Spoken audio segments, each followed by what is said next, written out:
tonight's thought. Is it too much to ask to reinstate child labor? That seems to be the question that everybody's asking this week after Chick-Fil-A, the restaurant, wants to open up its own summer camp for kids 5 through 12. Everybody's screaming like, child labor, right?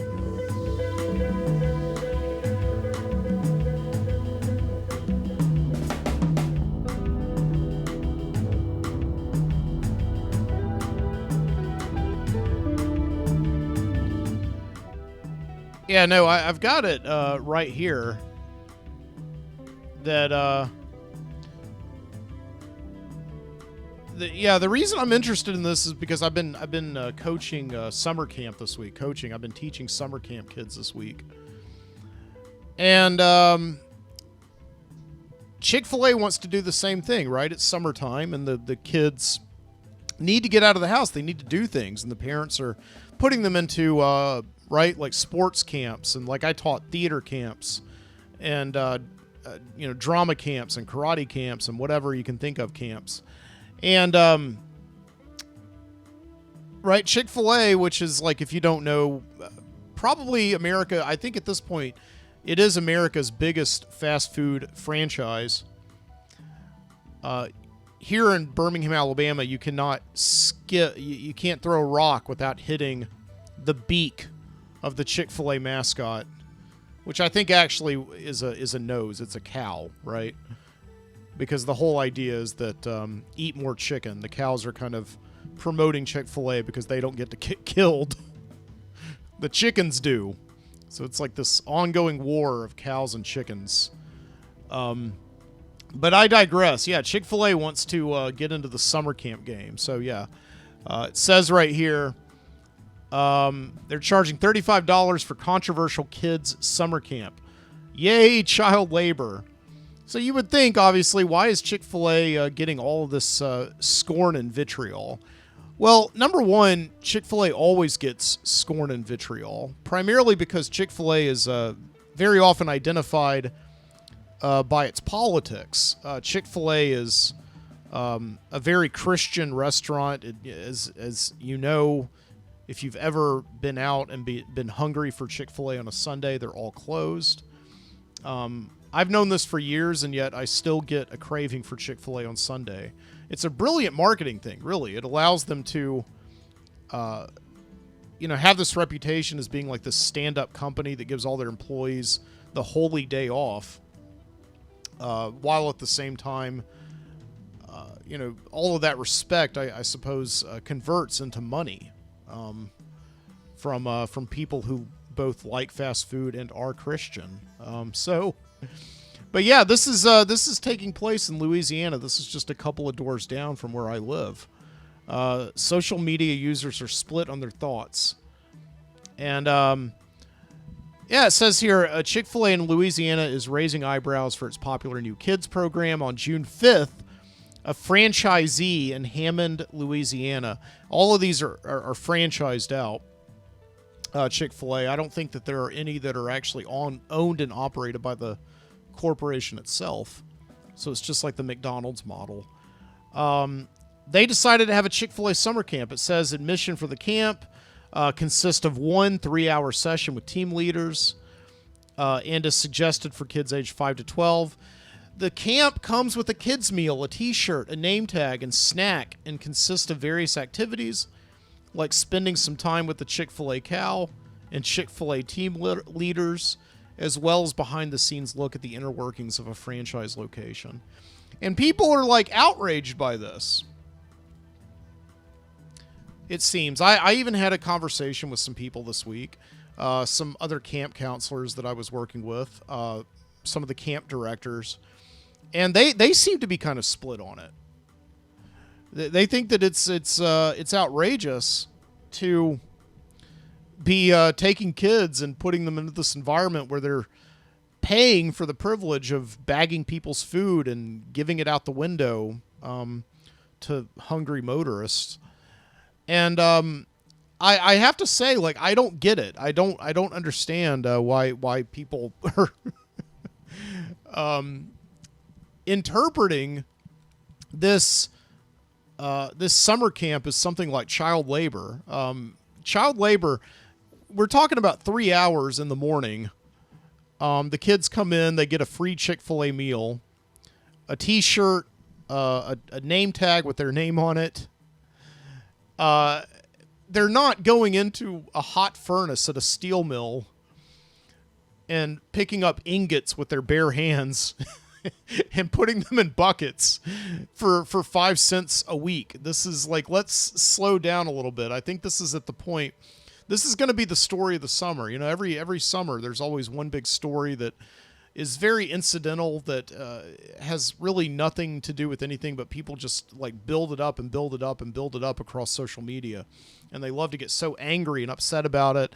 It's a big talking point for about 1 week, and then it's gone, right? And yeah, so that's why I'm talking about it this week, because I need to get followers and people to listen to me, to my what seems like a very unpopular opinion. I think it's like perfectly okay. For one, I have always been saying this ever since I worked at a movie theater. Maybe not as early as 16 years old, but when I worked at Starbucks, definitely in college. And I would sometimes have to deal with like the rudeness, the absolute agony of entitled customers who had obviously never worked behind a counter a day in their life. I've been saying for a long time, right? Like, I know that we used to have compulsory military service in this country. I mean, you didn't always have to go into the military, but if there was a war, you could get drafted. And I know that Israel, right, drafts its people into the military at a certain age. And this happens, okay? So I'm not saying, like, go back to the draft and go back to compulsory military service. But I have been a big advocate for a while. I think it would be good for this country to allow, to basically force everybody out of high school maybe even in high school, right, to work, let's say, 3 months behind a counter somewhere. Like, you know, you turn 16, you get that driver's license. Okay, you go work at Chick-fil-A now. You get paid and everything, but for 3 months, there's no turning back. You have to go work at Chick-fil-A.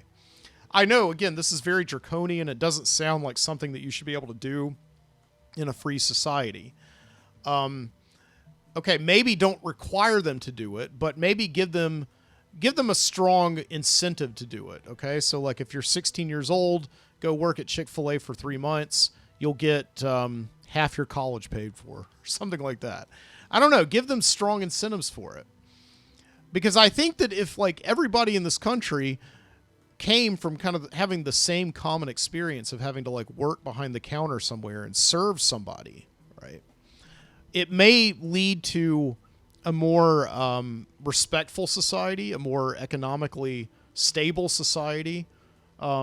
I think it would just like be egalitarian all the way. I don't think I'm the only one who's ever proposed this. I don't think this is original or anything like that. But to me, it's like this thing that Chick-fil-A is doing. I'm like, yes, I think more companies should actually be doing this. I don't know if I would want to go, have my kids go work at Chick-fil-A, right? Because, yeah, the only thing I really worry about is that it poses, you got all these little kids running through the kitchen. That's probably a food safety issue, because kids are disgusting. They pick their noses and put their fingers other places and then rub them on anything that they can find.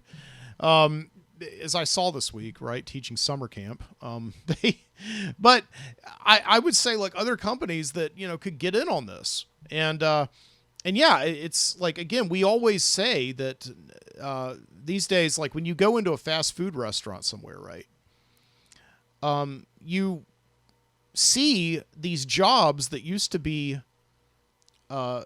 occupied by 16-year-olds filled by adults, right? I mean, there's people in there working, they're 38, 50, older than that in places like McDonald's and Arby's. And I know these aren't the most glamorous jobs in the world, but,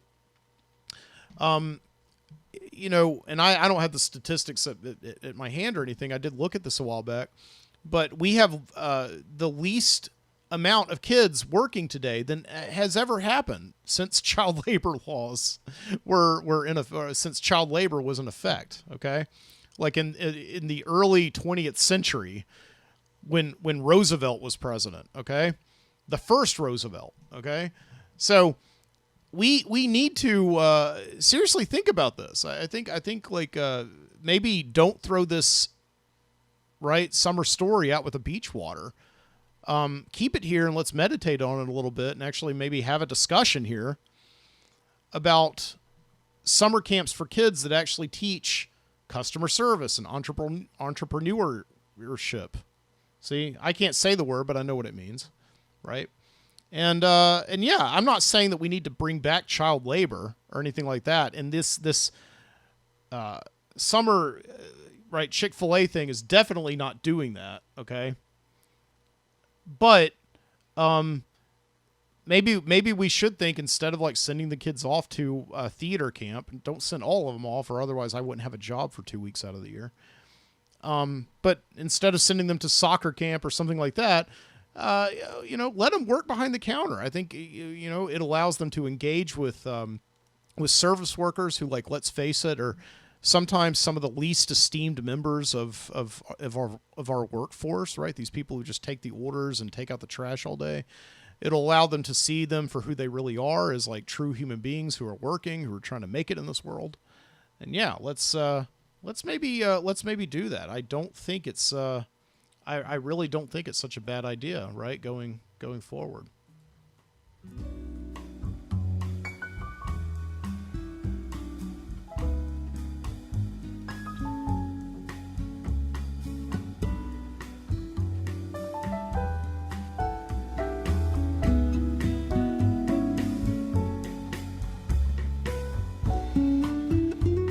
All right, well, that was a fun way to start the show from Birmingham, Alabama. I am Mike Booty, and this is your Midnight Citizen Show. Thank you so much for joining me tonight, wherever you are, whenever you are. This is a show, if you're new here, where for 14 years now, 14 years, just been coming here to the microphone and very rarely getting political. We don't do that kind of show here, unless we have to. And I don't think I was being political just now. I was responding to a story that was in the news this week, something I've been thinking about, because I have been one of those hundreds of thousands of regularly employed teachers in the United States who, throughout the summer, needs extra work. It's a very common misnomer to say that teachers get the summers off. I mean, some teachers do, but a lot of teachers who are just kind of constantly, you know, having bills to pay and things like that, do need the work, and they take to teaching summer camp. And so, right? I mean, this week I was teaching a playwriting camp for a local theater. I'm not a playwright at all, but I am an English teacher, and it's a very sneaky way to kind of make sure that the kids get a little bit of English in with their summer programming. Okay. So that's what I was doing this week. And I just was reading the story the other day and thinking about, like, if there are parents who sort of see value in this, like $35 is not much to ask. And I think, like, you know, I go to Chick-Fil-A. I had to go to Chick-Fil-A today to get something to eat because I was out and about, and it was just a hot day, and I didn't have much time to eat.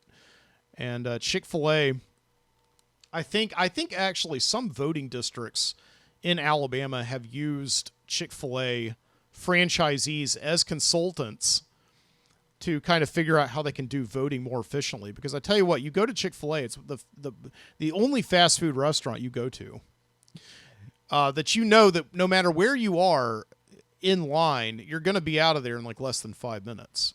It's like the most efficient thing that you've ever seen if you've ever been to a fast food, a Chick-fil-A drive-through. Um, and it's honestly, it's like, it's something to see. It's really amazing. It's like a well-oiled machine that's just been oiled. Okay, if that makes any sense. So, yeah, I'm really, really talking up Chick-fil-A. I do have some problems with them as a company, yes, as a fairly progressively minded, I guess, college-educated liberal. I do. They have had some skeletons in their cultural closet. I remember that there was that thing about 13 years ago where during the summer, Chick-fil-A was in the news for another reason. They started to kind of have this, I don't know, like I think the CEO of Chick-fil-A spoke out against gays getting married. And so that entire summer, just people started boycotting Chick-fil-A left and right. It barely put a dent in their business.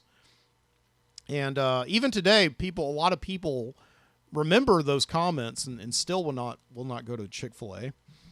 But like my wife is one of them, and I kind of usually don't tell her if I go to Chick-fil-A. I don't think she objects to it, but I don't think she likes it at the same time. Okay. But yeah, and I do remember there was this the summer of, I think, 2011. Remember there was a big kiss-in. There was like this organized kiss-in where, people of the LGBTQ community got together at Chick-fil-A's across the nation and just started kissing each other to protest. And that seemed to just do it. It was kind of a big moment of demonstration, and nothing else really happened after that. Life went on as usual. And Chick-fil-A lived to be protested another day, right?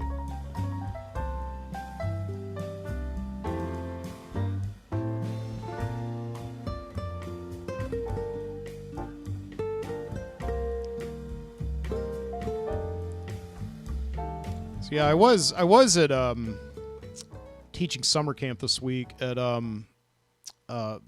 for a local theater, and we used as our venue the same high school we used last year. We went to Mountain Brook High School here in Alabama. Mountain Brook is, for those uninitiated, is probably one of the richest communities in the entire country. It's just one of these, like, I don't know, Forest Hills in New York, Highland Park in Chicago.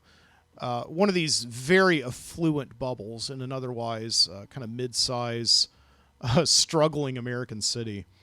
And Mountain Brook High School is indeed a public high school, but it kind of functions like its own private world.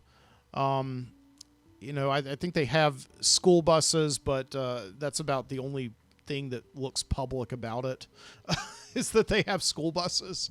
And indeed, like, I am looking for a teaching job right now, and an English position to teach 10th and 12th grade did recently come up at Mountain Brook High School.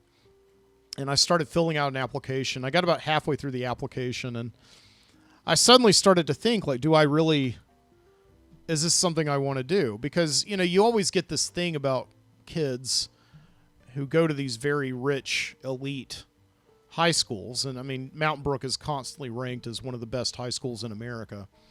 I think it's like on U.S. News and World Report, they have a big framed magazine in their lobby at Mountain Brook High School.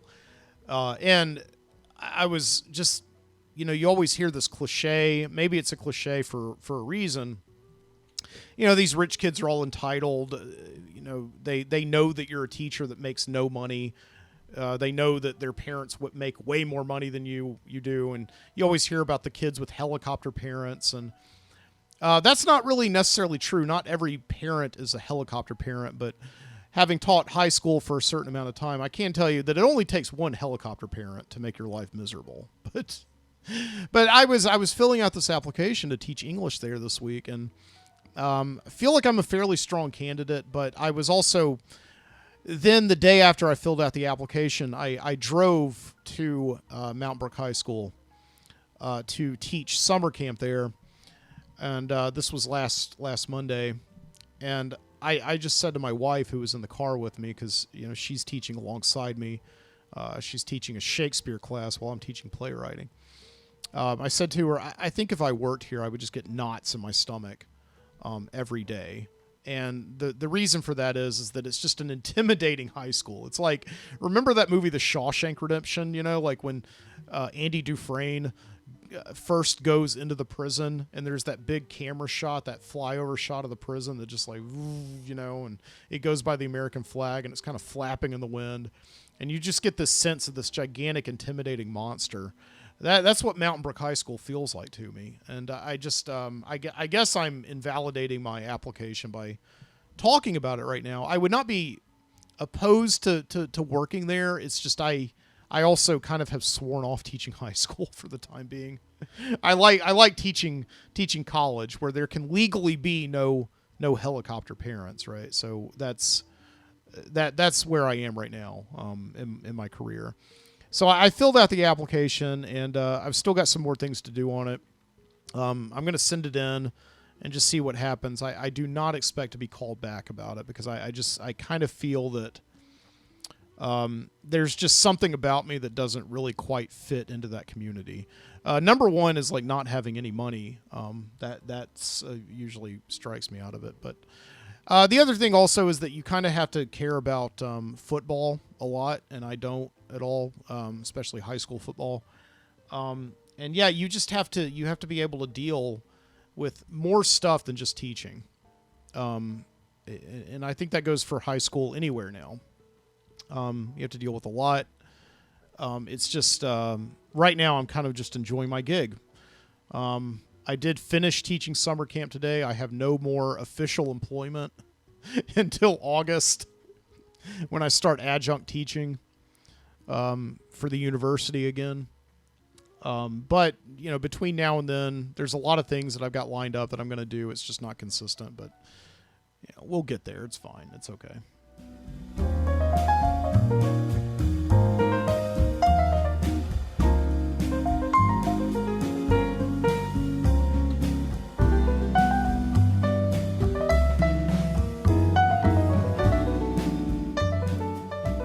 This is only the second year of me teaching summer camp at Mountain Brook High School. With the camp itself, I've been here, this is my 8th year, which is kind of crazy to say. It's probably been my longest, most consistent teaching gig I've ever had. I will say, I don't know, there may be a curse on the high school, because I remember last summer, the media was there because there was this girl from Mountain Brook High School about 24 years ago. She was my age. I think she was a senior when I was a senior. She was from Mountain Brook High School. Her name was Natalie Holloway, and she was on a beach trip with her friends down in the, I think it was the Bahamas. And she disappeared. She vanished. And I think they're pretty certain now. I think he has been found guilty. This guy Jordan Vandersloot, who's now identified on the internet as a serial killer, did most likely kill her and dispose of her body. And last summer, he was being extradited to Birmingham, to the courthouse here, to do that. So because apparently he was not only one of these guys who killed somebody, but he taunted her family for years. He would actually, I think what he was being brought here last summer for was he was extorting Natalie Holloway's mother.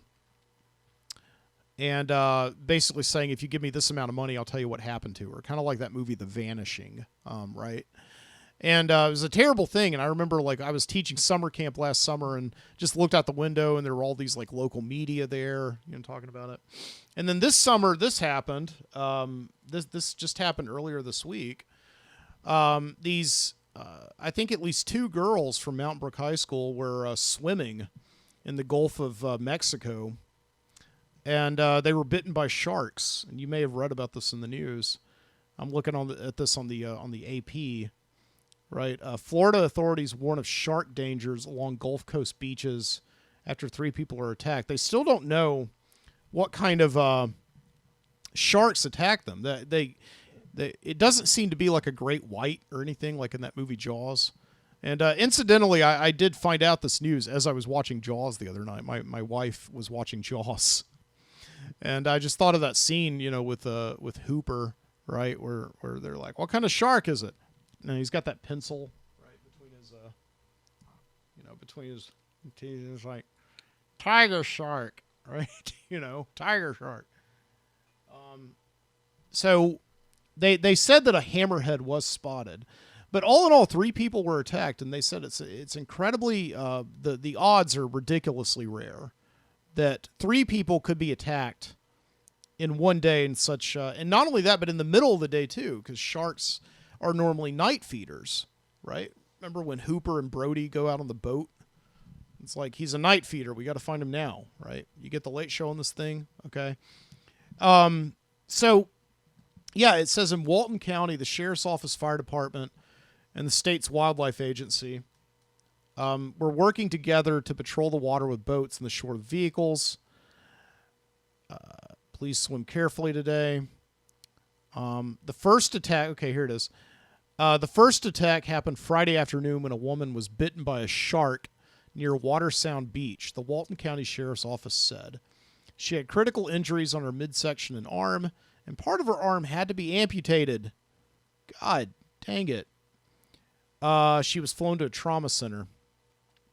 Less than 2 hours later, I believe this is the girl from Mountain Brook, firefighters responded to another beach about 4 miles east of the first attack, following multiple reports of a teenager injured by a shark. 2 teenage girls were in waist-deep water with a group of friends when they were attacked. When lifeguards and deputies arrived on the scene, they found one of the females had significant injuries to the upper leg and one hand. Fire officials said in an update she was flown to a trauma center. The other teen had what officials described as minor injuries on one foot. Yikes. I mean, that is like just some, scary stuff. It really is. Because I always say, like, I'm not afraid of the water. I'm just respectful of it. And I do not like to go down to the beach, honestly. I like to sit on the beach. I like to kind of wade in the water. And the problem is like wading is always where it starts. If you've ever been to the beach, into the ocean of any kind, it's like the most incredible sensation in the world. It's not like being in a pool, which is just kind of still water. Right, that ocean finds you, man. It just like creeps up on you, and it kind of starts lapping up on you higher and higher, and that sand is sinking between your feet, and you just suddenly kind of feel like you are becoming a part of the ocean and a part of the natural world and just the world and the universe. And it's a very cosmic. I'm not a very spiritual person most of the time, but when I am, it's usually at the beach. And it's just this very addicting feeling. It must be like what people, who have heroin for the first time kind of experience. You just kind of want more of it, right? And so, yeah, you just kind of keep getting further and further out into that ocean. Before long, you are waist deep. And about 10 seconds after that, you're neck deep. And that's where the sharks find you, because then you start to kind of, right, as we all know in Jaws, ring the dinner bell. You're kind of paddling around there. And usually around this time of the year, it's the riptide, right, that you really have to watch out for. But yeah, this time, it was just the sharks. The sharks got them. And yeah, people are going around talking this week, because I actually had some campers this week who knew the girls who were bitten. And so I don't know if there's like some kind of a curse with what's going on with the theater camp or the venue where I teach. I don't know, but this year and last year we had media at the at the high school, reporting on it. So I don't know. I hope they get better. I don't know.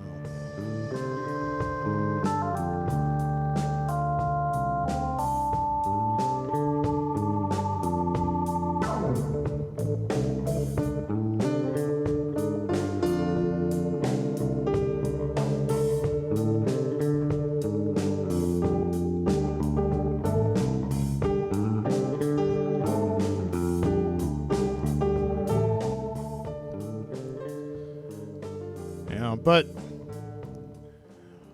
other than that, right, the last of my summer campers left today. We were done about 4:00 or so. And as I said, I don't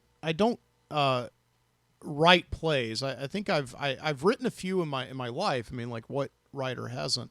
But I've never been much of a theater person. My wife is a big theater person, and that's how she got me into teaching summer camp some 8 years ago.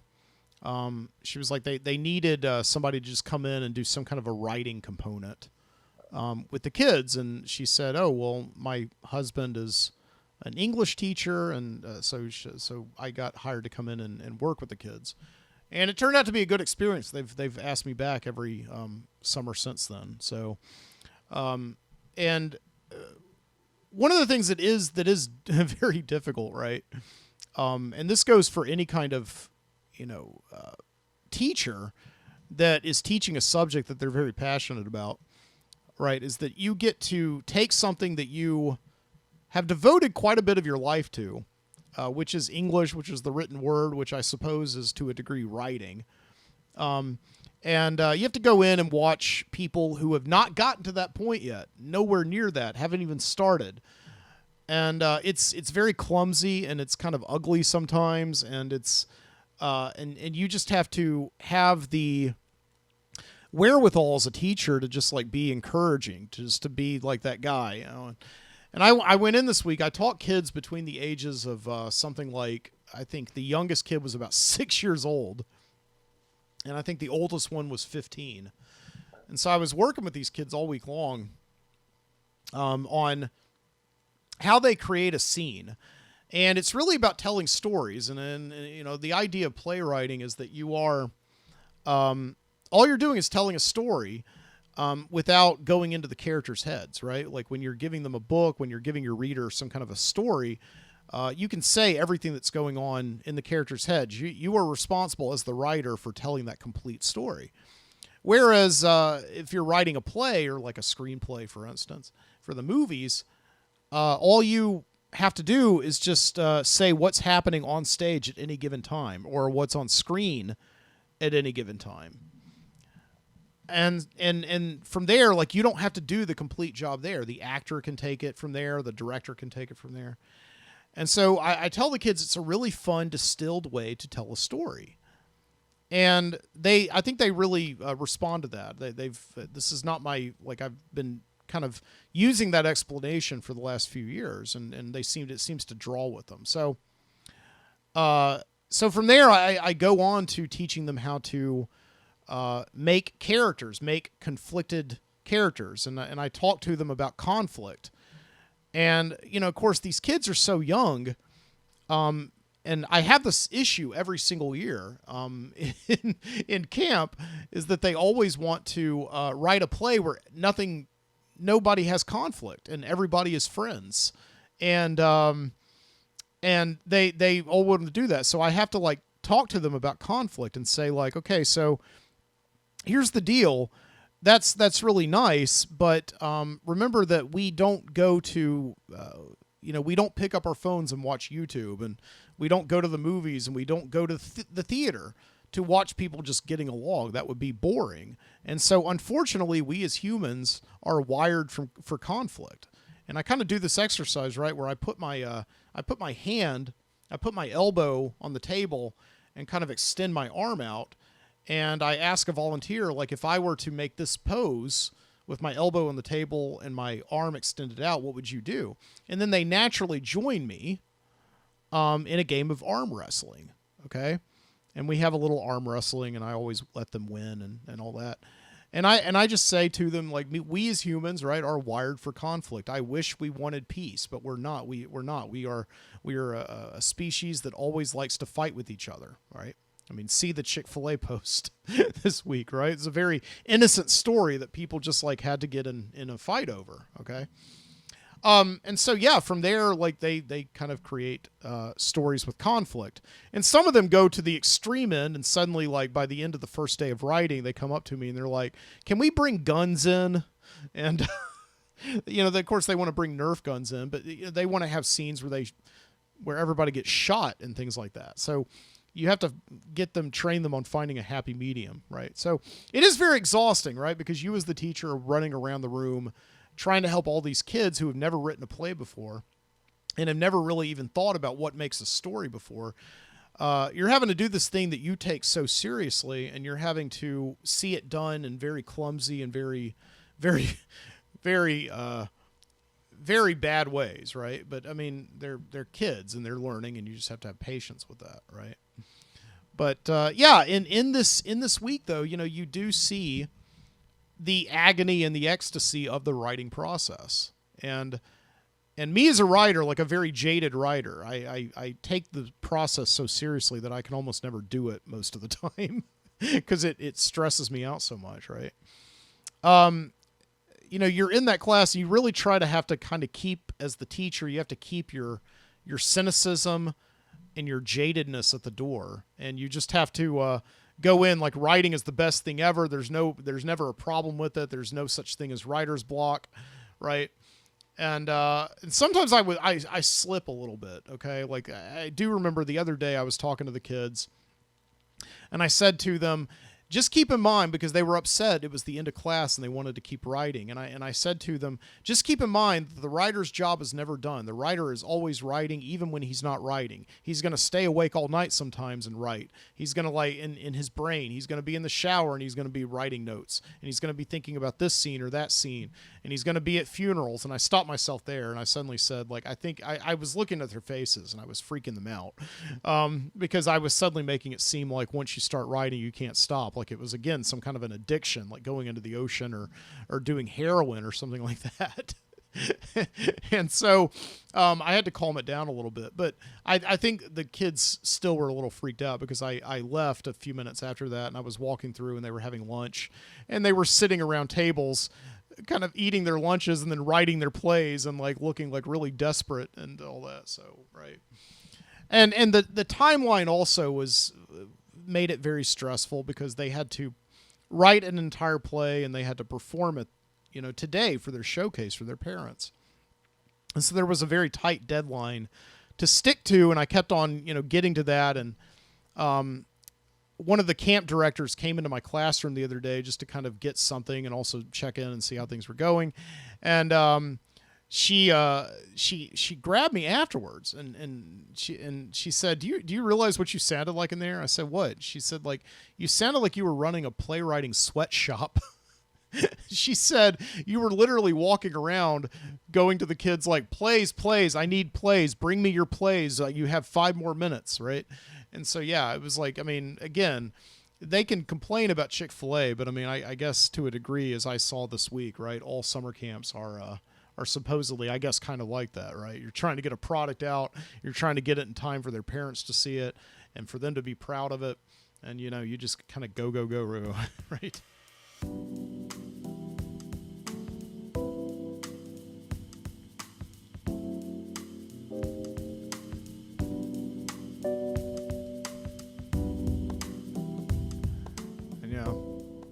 So meanwhile, my wife Jessica was teaching Shakespeare, and I joke with her. It's like almost every year, one of us is going to make a kid cry.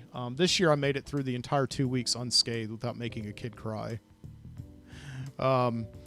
This year it was Jessica. Jessica was telling the kids about Romeo and Juliet. Okay, that classic Shakespeare tragedy, which is also really kind of funny to me. I always say that Shakespeare's tragedies are way funnier than his comedies. But nevertheless, Jessica was talking to the kids about Romeo and Juliet, and one of the kids got really concerned about Romeo and Juliet, thinking that they were a little bit too attached to each other. And Jessica was she was gonna do part 1 of the story on one day, and then they were gonna come in the next day, and she was gonna do part 2 and resolve it. And Jessica was running out of time, and one of the kids wanted to know, what happens next? What happens next? And Jessica said, well, we're running out of time. You got to go to lunch. I'll tell you later. And they're like, no. I want to know what happens to Romeo and Juliet. Do they meet each other? Do they have friends? Do they live happily ever after? And Jessica's like, well, I mean, not really. And the kid's like, oh my God, what? And this kid started crying so much, and then asked to call her mom. And thank God for this mom. I don't think she was a helicopter parent. Said like, That's Shakespeare, honey. I don't know.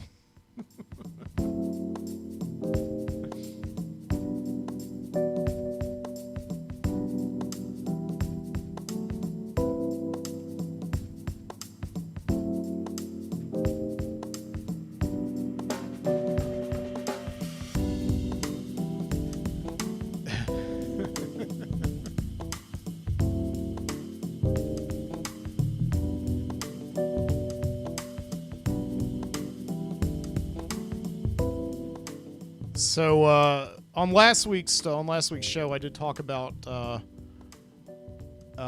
reason I did record last week's show not in the studio. I recorded it outside. Didn't have a whole lot of time to put together a show last week because I was in the middle of preparing for my parents' 50th wedding anniversary celebration that they were having the next day, right? And we were. Yeah, we went to like Oxford, Alabama, to where my parents got married 50 years ago, last Saturday, and we had the ceremony almost to the hour that they got married. And so yeah, it was really cool. I don't think I had ever been in that church before. It's the first time I had actually been in a church in quite a while. And one of the reasons I've always been thankful to my parents is. My parents are very much dyed-in-the-wool Southern Baptist, very Christian people. And I just started not liking church very early on. You know, it was like you have to get out of bed on Sunday and, you know, go to this place where you had to shake hands with everybody, and everybody was so nice. And I mean, I guess... I don't know what kind of a kid was I. I mean, that's nice, I guess. But I just didn't like it. I didn't like it. And I found myself increasingly bemused by the church as I got older and became kind of a bit of a rebellious teenager, I suppose. And one day when I was 16 years old, you know, I woke up and I told my parents, like, I don't think I want to go to church today. And they're like, well, okay. That's fine. And the next week I said the same thing, and they just said, well, that's fine. And I'm telling you, it was a wild thing. I just like kept saying that over and over again, and then before long I realized, like, I guess I don't have to go to church anymore. There's one reason I've always kind of really, I mean, I respect my parents for a lot of reasons, but, you know, I think they wanted kind of a Christian upbringing for all their kids, right? They wanted, like a lot of Southern parents do, their kids to wake up on Sunday and get dressed and put on, you know, nice clothes and go down to the church and pray. And then on Monday, like, get up, go to work, eat Chick-Fil-A for lunch. And my parents have never forced me into that mold. And I always liked them for that. And one of the reasons I was just so glad to be with them last week at their 50th wedding anniversary. And I stood as my dad's best man, which was nice. It was a nice reversal because he was the best man at my wedding, so it was really great. But yeah, one thing that I did notice though is I had never been in like I had not been in a church like this in years, basically since I was a kid. Just there's this type of church that has always given me the creeps, and again, I think it's because I grew up in it. And it was this weird place that I had to go to every week that wasn't school, but I had to be at anyway. And just this particular kind of country church. You know the kind, you've seen them in movies, right? These even if you didn't grow up going to them, there would be this like one chapel, right, where with rows of pews. They called them pews, you know, these benches with cushions. And it would be there would be a dais up front and kind of a big, one of these big oak benches where the Protestant version of communion was taken.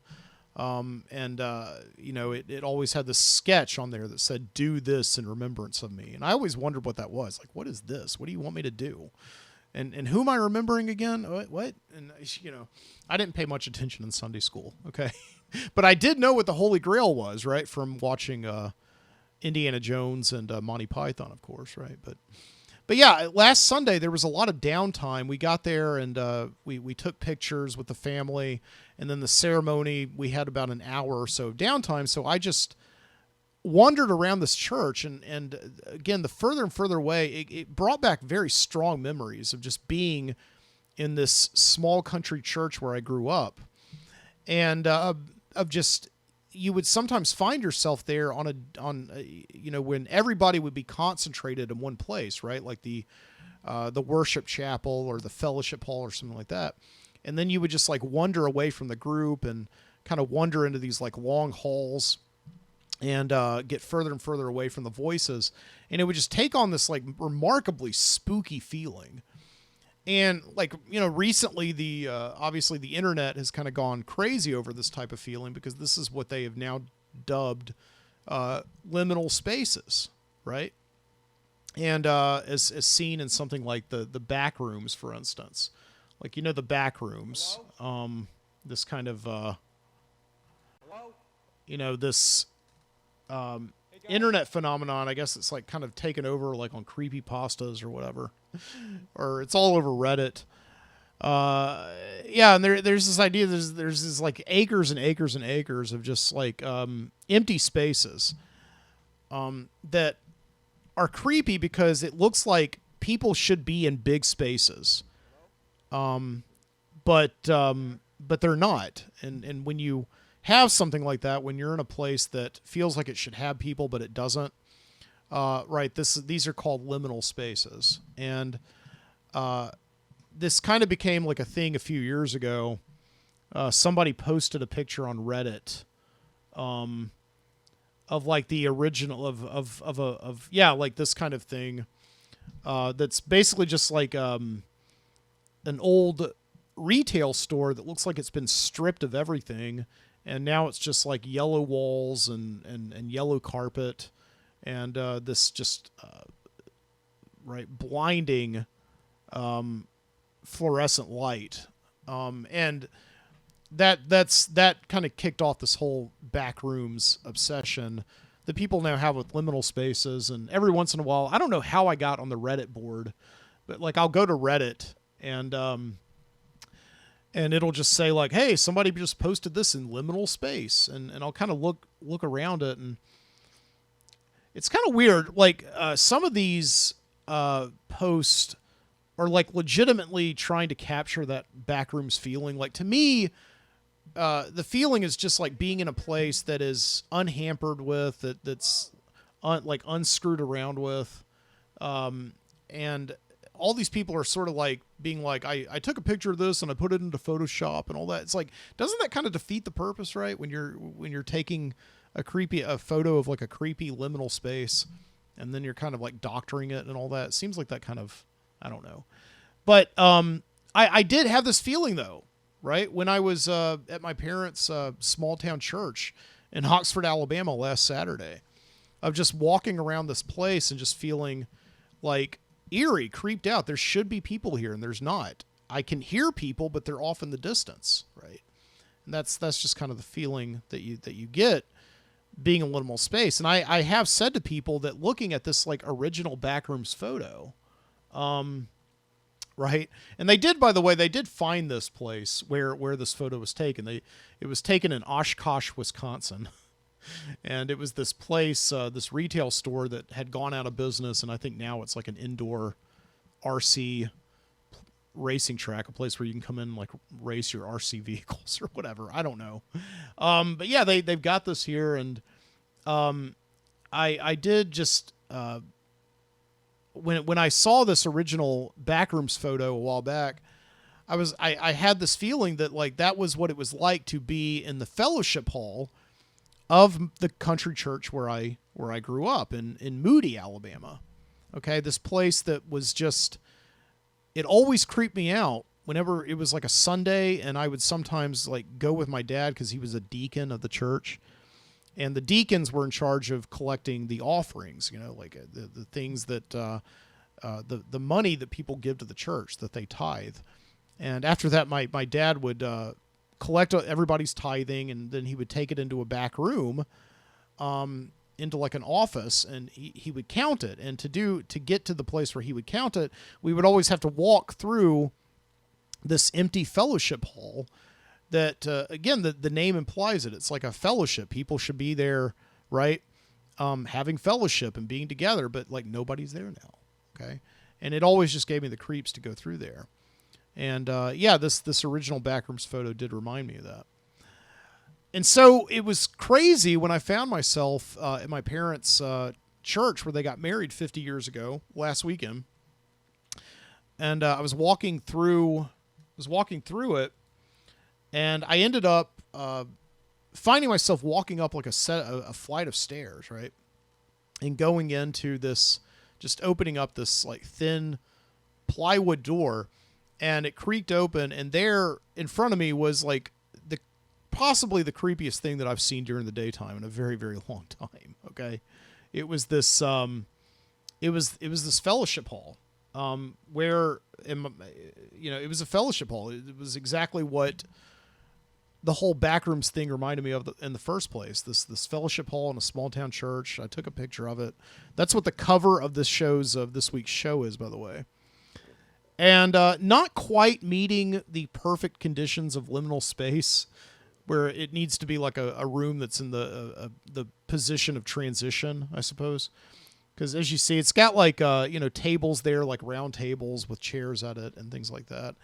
But the lights are all off, and the only light that you see is kind of coming in through the windows, the doors that are surrounding it. And yeah, like a classic horror movie, it does have all these doors that just, I guess, like monsters can pop out of at any given time and things like that. And I've never done this. I did actually post on the Reddit board for liminal spaces, and I think I did post it here. So like a couple of other photos or a few other photos. It's just one from like the reverse angle. There's a little bit more light now, but it's still kind of creepy because it's got like this kind of bar in the back that it looks like maybe Lloyd from The Shining should be in. Yeah, the Shining, I don't know if anybody's ever mentioned this, but The Shining is very much like the liminal space concept. That whole movie by Stanley Kubrick. Yeah, there's the original photo. This is a pretty creepy photo, I think, if I do say so myself. And this is kind of meant to emulate the original Backrooms photo of that store in Oshkosh, Wisconsin. It's like the camera is kind of looking into a room that just has like a ping pong table in it. And the lights are off, and the ping pong table, which again should be having people around it having a great merry old time playing ping pong, trying to beat each other, is just vacant. There's nothing there. It feels like there should be something there, but there's not. And and I think that is actually the definition of what they call the uncanny valley, right? Kind of like Weekend at Bernie's, right? You know that movie? I was talking about that in the pre-show. It's like, you look at somebody and they kind of like who's dead, and they look like they should be alive. They look like they could just spring to life and start singing a song from Sweeney Todd at any given time, but they won't because they're dead. Yeah, and here's a picture of like a game shelf, like of Bible bingo and Clue and Yahtzee and all that stuff, and then a picture of the game room proper, which has, again, just like empty gaming tables like air hockey and foosball and pool and all that. Yeah, it was just altogether a very creepy experience, but and I felt just like an intruder. I think that's the thing about being in like a liminal space, is you feel like an intruder being there sometimes, right? You just feel like, yeah, I shouldn't be doing this. There's something wrong here, right? But to make things right though, I went and got my nieces and nephews, and I brought them up there, and we all played, we played games up there. Taught my nephew Wyatt how to like kind of shoot pool and all that, and just filled this place here that maybe hasn't seen that much action in several years, with a little bit of happiness, and just tried to make it all in all just kind of a pleasant experience for all of us. So yeah, and that's the end of that chapter, right?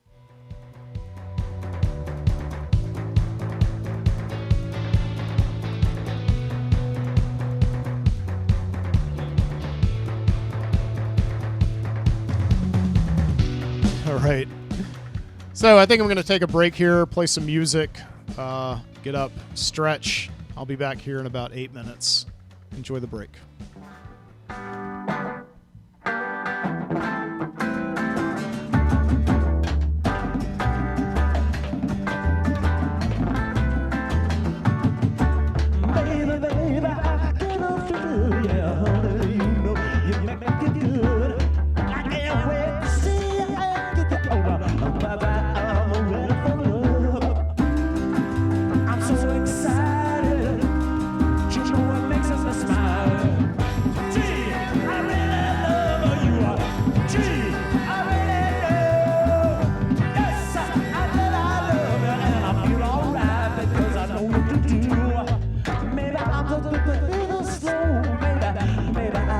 Just figured it out. Baby, when I'm in your arms, I get docile, just like a little child.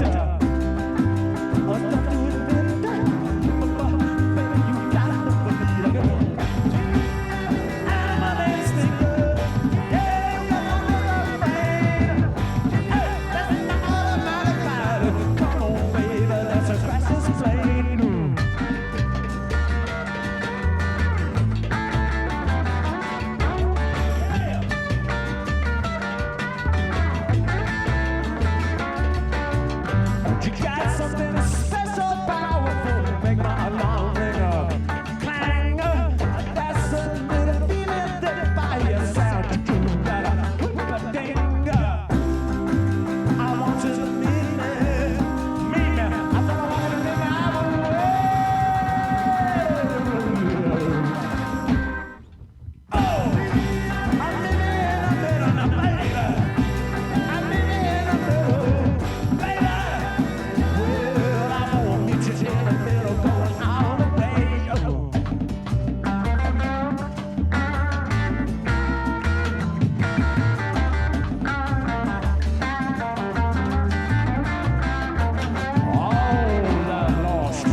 ready to pass, cause I'll be damned before I be outdone.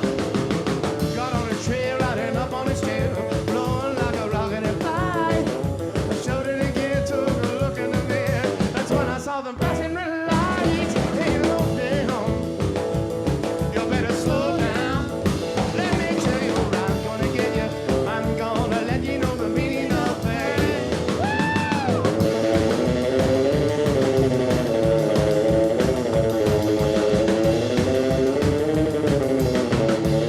Let's go tripping.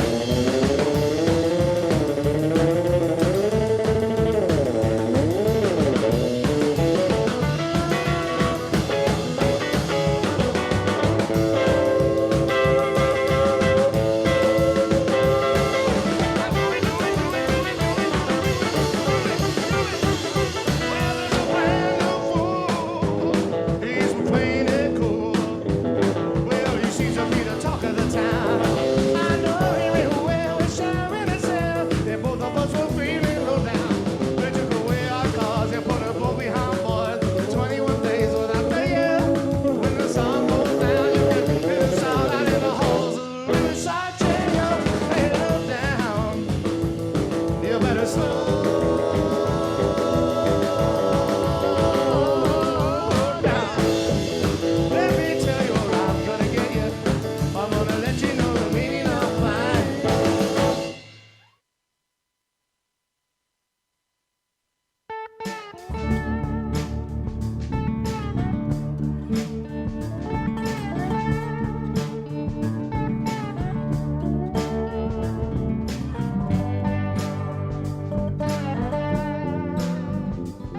No, switch to whiskey now. It's always playing. That should be the tagline for the show. Right.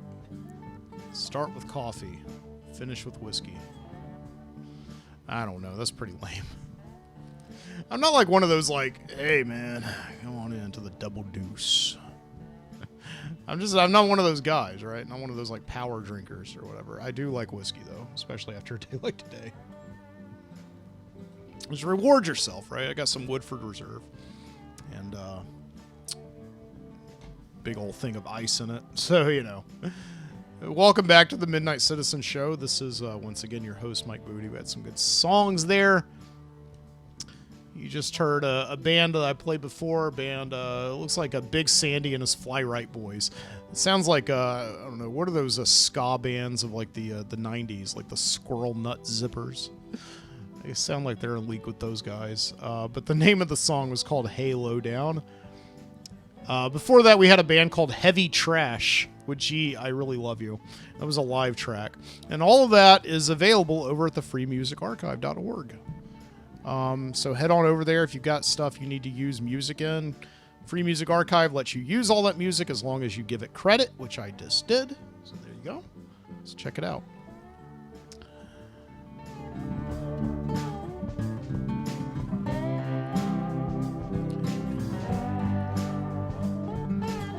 I do want to remind you to check out what's going on with all things Midnight Citizen related over at my Substack. The Substack is called mikesbonfire.substack.com. mikesbonfire.substack.com.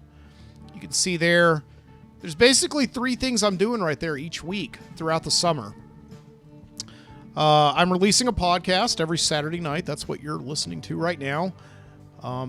And every Tuesday, I release a new episode of the Video Street Video Store, a place that we're about to go down to in just a few more minutes.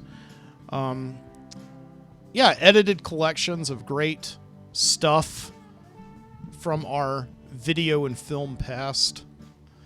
And every week on there, I don't just like give you an edited collection. I actually give you a full newsletter experience. A full newsletter experience, right?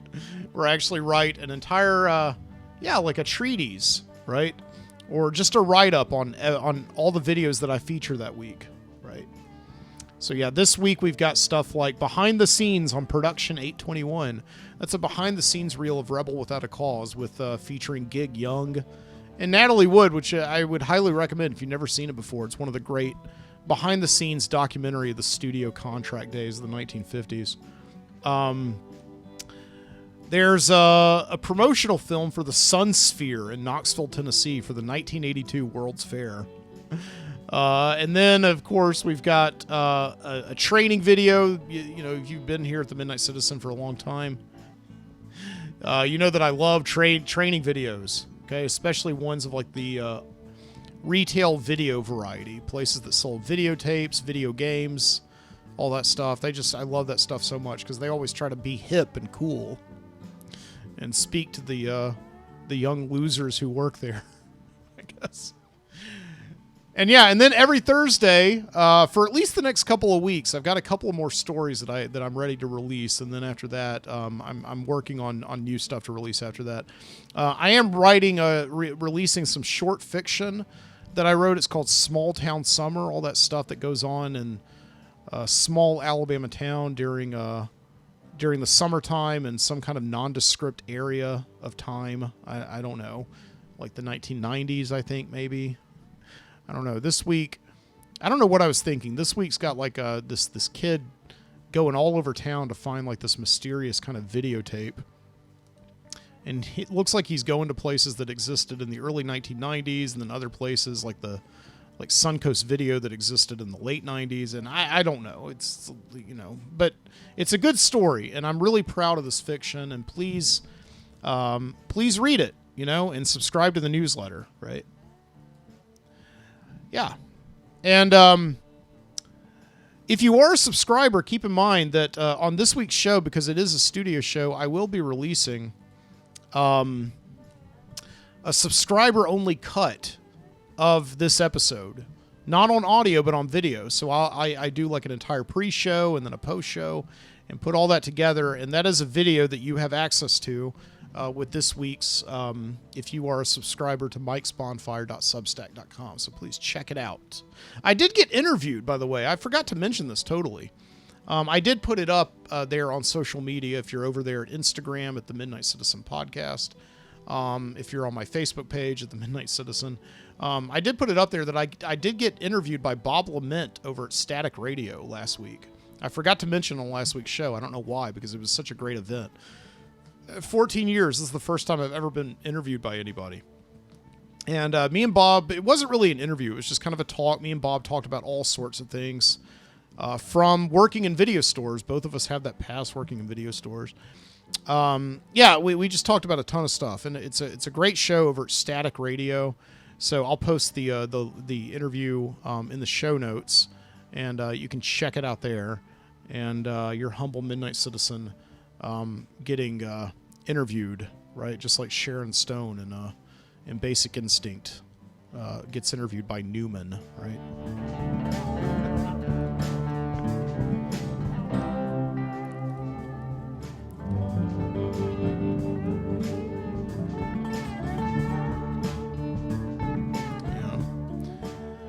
So all this talk about liminal spaces does remind me of just ghost hunting. You know that thing, ghost hunting? That I got so disappointed. I remember when I was a little kid and I was a big fan of Ghostbusters. And my mom called me into the room. She's like, Mike, come here. And so there's something on TV. And I walked into the room, the living room, and I was just like, this is just the boring old news. And she's like, I know, but they're going to do a special here.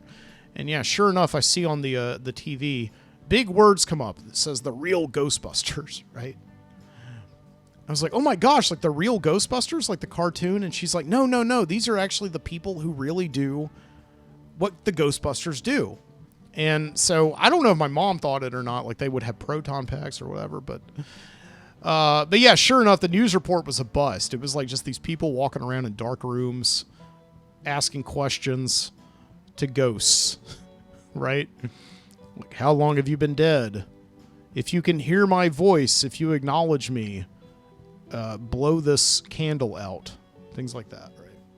I just got really disappointed. Little did I know that I had seen a forecast of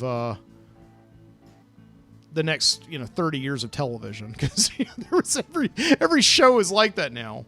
Okay, ghost hunting. I don't know. Maybe it's on its way out. I don't know. But remember, for a while there was Ghost Hunters. And then there was Ghost Adventures with that like fraternity guy who walks around threatening to punch the ghosts and things like that, right? And yeah, ghost hunting is never something I've been really into. I know my wife used to love doing it in college. Like, she always talks about how like her friend and her would just like use it more or less as like an excuse kind of to just go out to the country and just go on long country drives, things like that. But it was never something I got into. I don't believe that I believe in ghosts, in no ghosts. I don't think I do. I think like, primarily, even if I do believe in ghosts, I think it's like maybe not something we should worry about that much. We shouldn't stress over it, right? But I don't know. I try not to cast judgment on people who do ghost hunt, but sometimes it's just so easy because they just look like big dorks, right? Just walking around but at the same time, I mean, ghost hunting is a form of going to church, is it not? Right? It's like when you go on a ghost hunt, and I have been on a ghost hunt before. As a matter of fact, I almost went on a ghost hunt this weekend, right? My friend Dave was being contracted to go and film a bunch of ghost hunters walking around a place that's actually used as a haunted house during the Halloween season. But I don't think they wanted any outsiders, so I wasn't allowed to go, which is fine. But yeah, I think like these people are, as I've seen on my own ghost hunts that I've been invited along on, they are very protective of the spiritual world, and they don't want anybody along who's going to make fun of the ghost or make fun of them for trying to contact the ghost, for just bringing bad juju to the experience. I don't think they like that. So that's probably why I wasn't allowed to come this weekend, because maybe they thought they just didn't know me. And I think I would have been respectful, but I don't know. At the same time, I do remember at my old job, right, I was working at this place called, Red Mountain Park. I was working there. It was like this, park here in Birmingham, and I was the education director. Before that, though, I was a zipline guide, and that was basically just like you would work on the zip lines, but then you would just pick up any odd job that they needed to be done. And one day, my boss said, I need 2 people to act as guides for a ghost hunt this Saturday. It's going to be taking place here at the park after hours. We just need you to walk them to a couple of places so that they can try and get stuff, talk to the ghost. My hand instantly went up. Of course I wanted to do that, right? And yeah, I went on this ghost hunt with these guys, and me, of course, being a zipline guide who also had a deep interest in the history of the place, right? The history of where we were. It was like former mining land, it was a mining camp. And so there was over a century of history that we were walking on top of, right? And so I kind of knew intimately. I had read books, and I had done all this research and talked to a bunch of local historians about it. And so I pretty much, if there was anybody who was at the park who was as knowledgeable of its history at that time, then it was probably me. It was definitely me, and definitely me that night when I was there. And I was there with about like a group of 12 adult ghost hunters. They're all older than me, right? And they're walking around. And of course, the thing about ghost hunters is that they love their equipment. They love to unload like these. Their favorite piece of equipment is like this Zoom H4, this big old voice recorder that I use to actually do my. Whenever I'm not in the studio, I record here. So they love this stuff, and they love to talk into it, and they love to, listen to their voices back and see if they pick up any kind of anomalies or whatever. And they love to put it into editing programs and look for spikes and things like that. And yeah, other than that, they've got all these other it is seriously, I am in the wrong business. I feel like, the guy right after the Cold War who wishes that he would have got into the, bomb shelter building business. It's honestly, I think the era is passing us a little bit. But if I just gotten into the business of like building ghost hunting equipment, I probably would be pretty well now. I gotta say, because these guys, they just bring out thousands of dollars of equipment because they're adults with disposable income and a hobby. Okay. So yeah, we just walk them into the park and we're just walking them down the trails, and I walk them out to one of the old mines, and and they're sitting there and they're kind of asking the ghost questions. They ask everybody to kind of be quiet, right? And just like lower your voices, don't talk at all. And like you just hear nothing but crickets going, right? And you just hear occasionally they're just like, let's commune with the spirits. Let them talk to us, right? And then after about 5 minutes of the spirits not talking to them, they start asking questions. They're like, okay, so if you're not going to start the conversation, I guess I will, right? So they start asking the ghost questions. They're like, were you treated well here, right? And I see where this is going. Like what they're trying to do is they're trying to, pretend like, maybe not pretend. I don't know. Maybe that's not the right word. But they feel like they have a certain grasp over this history, all right? Because it was a southern mining company that acted under what we would call a paternalistic spirit and perhaps maybe an exploitation spirit, right? This southern mining company over 100 years ago that would, bring in people and employ them on a paternalistic basis, which basically means that they would get paid, but they would get paid in company money. And they could take that company money and they could take it down to the company store. And I mean, we've all heard that Tennessee Ernest Ford song, right? I owe my soul to the company store. And so they were very much under this impression, right, that it was just a miserable place to work, that nobody could have possibly been happy here. And they were basically trying to like tell the spirits in the afterlife, like how exploited they were. And so there was something a little bit condescending about it in a way. Because, yeah, while there was no doubt people who maybe did not want to be in the system, it was also sort of like for a lot of people what they could get at the time.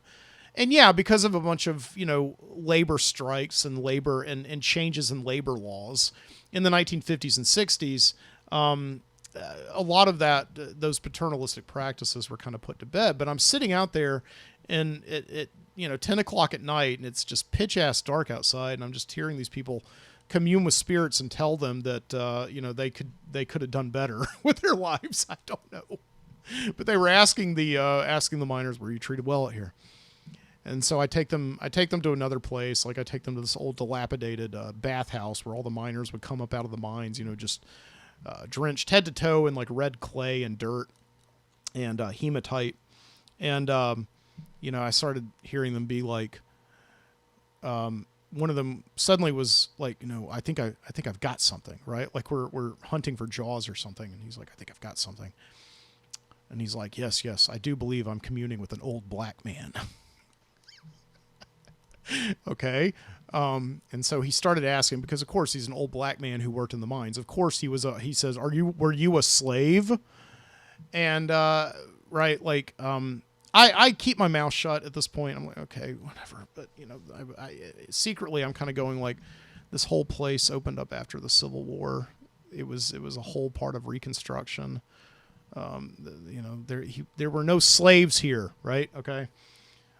So walking down, again, trying to keep my judgment in, but also sort of at this point, just being totally like these people are... They're well-meaning, but a little misguided. Okay. And I'm walking them back down to the parking lot and, I end up talking to this man, right. Who just had this conversation with a slave with a black man. And I hated to be that guy, but I was just like, you know what?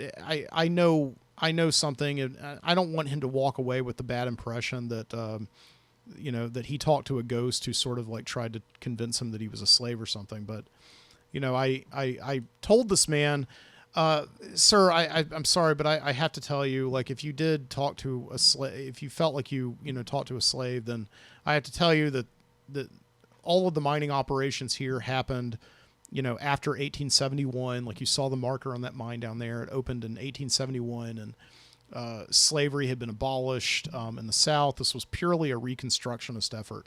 And he said to me like, oh, no. He told me he was a black slave. So I just at that point, again, I mean, these are true believers, right? I mean, and it is one of those things, one of those reasons why maybe like years ago I kind of stopped.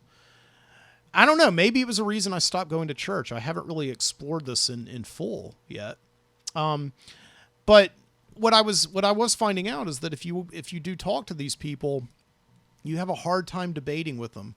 You have a hard time actually not even debating with them, but just telling them something that that is true from having, just been paid to sit in a room and do research and read books and talk to people who know more than you.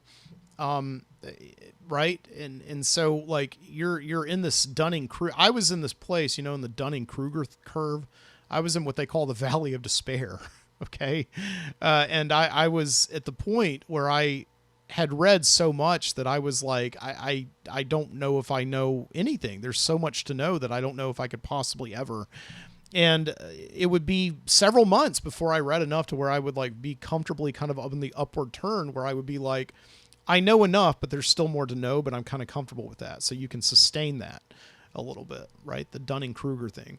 And this guy was still very much at the very beginning of that curve, the Dunning-Kruger curve, where it's like, you just feel like you know everything and you can tell the people who know more than you that you know more than them, right? So, and I don't know, that's just, and a lot of true believers never, ever reach that point, right? They just kind of, stay there at the very top of that curve forever and never just take the plunge into despair.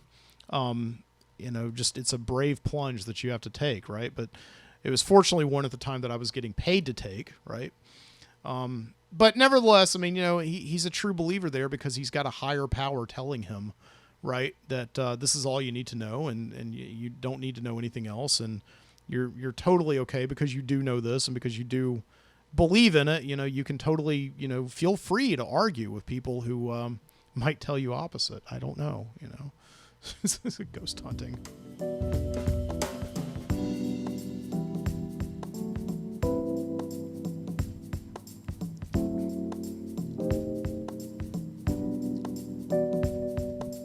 Okay. All right. And with that, yes, little break. Let's go down to the Video Street Video Store and check out some of their stock. See what they've got in this week. Again, remember, you can check out the Video Street Video Store, a complete video without me talking over it, right? Every week, every Tuesday, over there at the Substack, mikesbonfire.substack.com. All right, enjoy. Terminator 2 3D is a theatrical high-tech hybrid attraction produced by Digital Domain. I definitely think Universal has raised the bar a little bit with Terminator 2. They have combined moving 3D images that go from one screen to the other. Let's go. We don't have much time. There are interactive live actors on the stage that go back into the screen and become 3D characters and back out. And it's seamless. You feel it, you see it, you experience it like I've never seen before.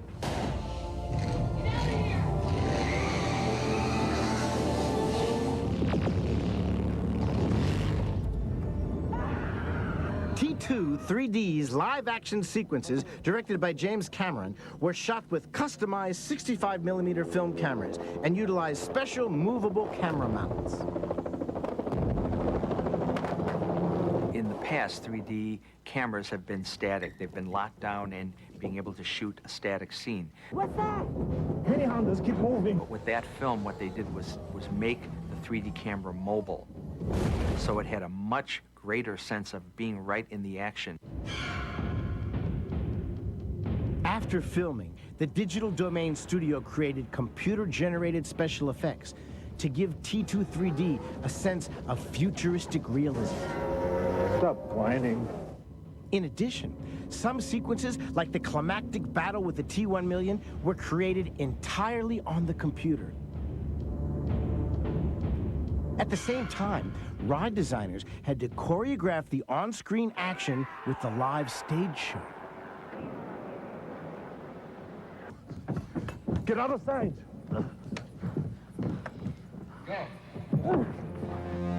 The attraction's 700-seat, 3-screen theater is the largest of its kind ever built. 6 specially designed projectors run over a mile of 70mm film through the gates every 12 minutes. This way. But all of T2 3D's magic doesn't show up on the screen. Now. Down. Creating the immersive environment and keeping 3 shows running smoothly every hour is a massive production in itself. Hi, I'm Mike Esmond, Project Manager for Universal Studios, Orlando, Florida, and this is the T2 3D attraction. Come on, let's go check it out. The robots combine a technology similar to biofeedback that they use in modern prosthetics to let the hydraulic system move fluidly without doing the awkwardness earlier animated figures once had. So they're as lifelike as a robot can be.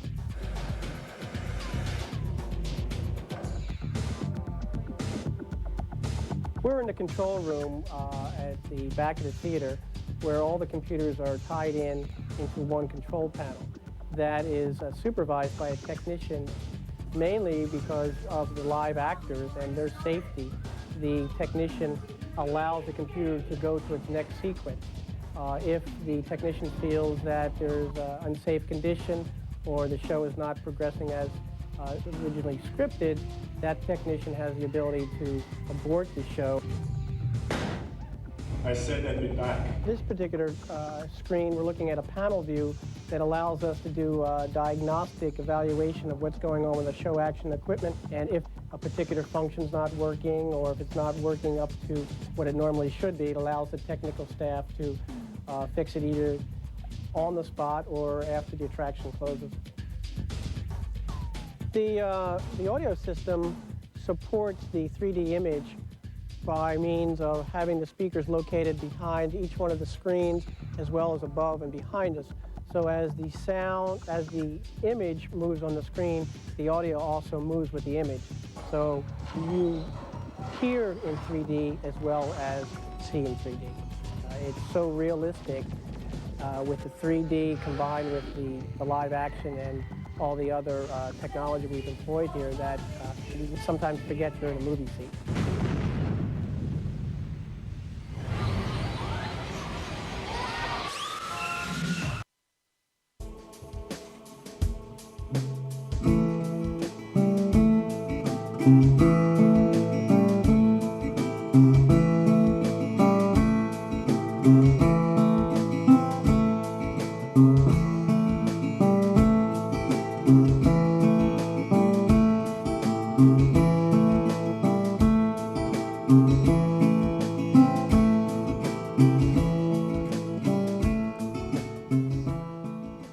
I just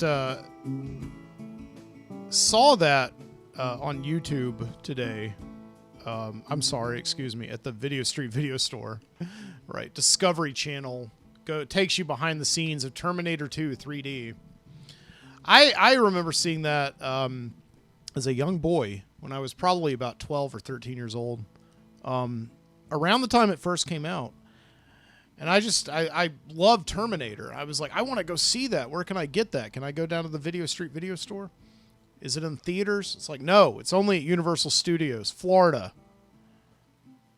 And, oh man, that stuck in my craw. I was so mad about that. I wanted to see it so bad. I finally did get to see it in the last year that it was open, which I believe was in 2016. I went there. Or maybe, I think it maybe closed the next year because I was there late 2016. My wife and I went down there for our anniversary and went to Universal Studios, Florida. Somehow I was there in 1999 and did not go to it for some reason. I don't know why.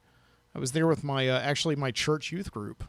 We went to Universal Studios. Maybe we were banned from seeing it because it was like Terminator. I don't know. But welcome back to the Midnight Citizen Show. And yeah, you just came back. You took a trip down there to the Video Street Video Store. Keep in mind, once again, I'll say it again. I said I'd be back, right?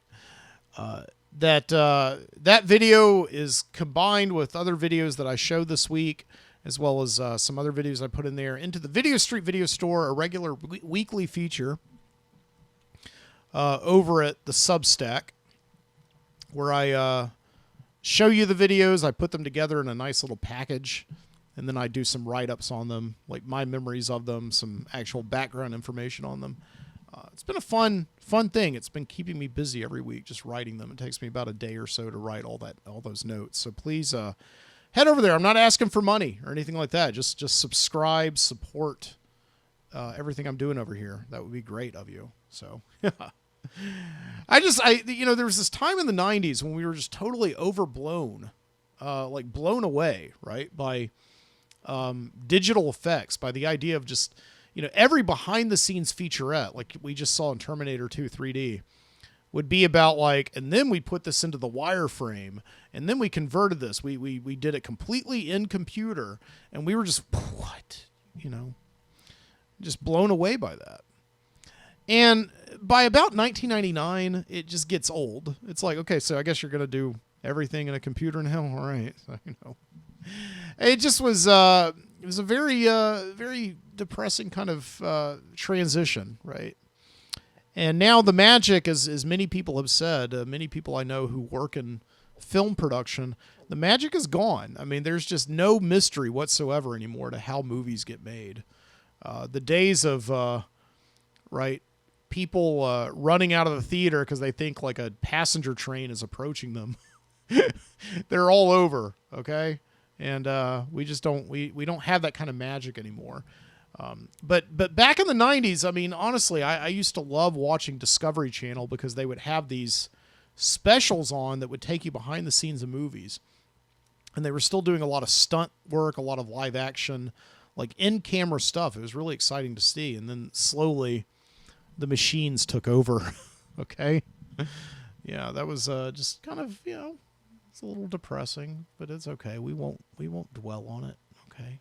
It's the Midnight Citizen Show. Before that, you saw a couple weeks ago, I showed a video of Super Dave Osborne doing stunts, and he is the brother of Albert Brooks, who I really should have shown. I love Super Dave Osborne, but Albert Brooks, I talked about a couple weeks ago, was always a major influence. I think not just influence on like what I do, but just my sense of humor, my general sense of humor. Just kind of that dry. I don't know. I love the dry and the wacky. You're kind of explaining things that are very wacky, but you're doing it in a very dry and straightforward way, as if that's the way it's supposed to be, right? And yeah, what you saw before the first video of the Video Street Video Store this week was one of Albert Brooks's original shorts that he did for Saturday Night Live, right? As everybody may know or may not know by now, that Albert Brooks was originally supposed to be the host, the permanent host of Saturday Night Live. It was supposed to be like a Johnny Carson figure, and he turned it down because he wanted to make movies. And so he made this deal with Lorne Michaels where he's like, I don't want to be a permanent member of the show. Just let me, give me some space every week to make a short film for you. So Lorne Michaels said yes. And so we have these, before Albert Brooks made like these American comedy classics, or like, Real Life or Lost in America or Defending Your Life. He made all these movies for Lorne Michaels. And that was one of them. That was like Albert Brooks kind of envisioning what is NBC's fall lineup going to look like. And he just did, it's just a parody, right, of the type of show that you might see at the time, right? Like medical, what was the first name? I can't remember. It was like a medical show, Doctors in Love, right? And then he did Black Vet, which is, like, I love that so much. It's just like the gimmick of the show. Every show has a gimmick. It's like, I'm a black man from Vietnam, and now I'm a veterinarian in a small southern town, right? And yeah, you talk about stuff from Saturday Night Live, like old school Saturday Night Live, and a lot of it does not hold up. A lot of it's like kind of embarrassing, and just like, it's like, you picture your parents being like, we used to think this was the funniest thing, right? It's like my parents made me listen to one of Andy Griffith's old stand-up comedy specials. I respect the hell out of Andy Griffith, but that was some of the worst stuff I'd ever heard. But I laughed, just to kind of, okay, But yeah, that's what original Saturday Night Live is. I mean, it's just kind of lost all of its edge. It was so subversive and cutting edge at the time, but it's just... But I still think a lot of the Albert Brooks short films hold up. I think they're still funny. I think they still have relevance. Because I think he's just a brilliant guy. He's a brilliant comedian. He's one of my biggest influences. You have to say, okay? Anyway, so yeah. That was the Video Street Video Store.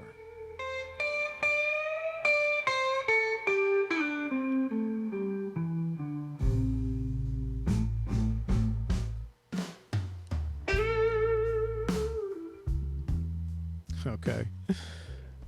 And with that slow-moving guitar riff, I think I am going to call it a night here on the Midnight Citizen Show. Thank you so much for joining me. I have been your host, Mike Booty. And as you have heard, you can find me, everything that I do, over at mikesbonfire.substack.com. Check out the interview I did with Bob Lament over at Static Radio. Bob Lament has been doing internet radio before it was called podcasting. He's been doing an internet radio show, the same show called Static Radio, consistently, way more consistently than I have in my 14 years. He's been doing it now for 25 years. Back when we were still like, oohing and awing at CG, computer generation. That's how long Bob Lament has been doing this show. And I joined, I think like somebody did a survey a while back. I think Static Radio is one of the fifth or sixth oldest internet radio shows still operating today. So it's amazing. So go and check him out. I'll put a link once again to the show in the show notes. Okay. And yeah. So stay here. I will again, if you're a subscriber, right? I'm going overtime, so you can kind of continue to catch me talking as I finish my whiskey. And over at if you're a subscriber over at the Substack, that's where you get to see it. Who knows how much more I might slur my words tonight? I'm not sure, but anyway, okay. All right, and I'm out. Thank you so much once again. I'll see you next week, next Saturday night. Keep your eyes open.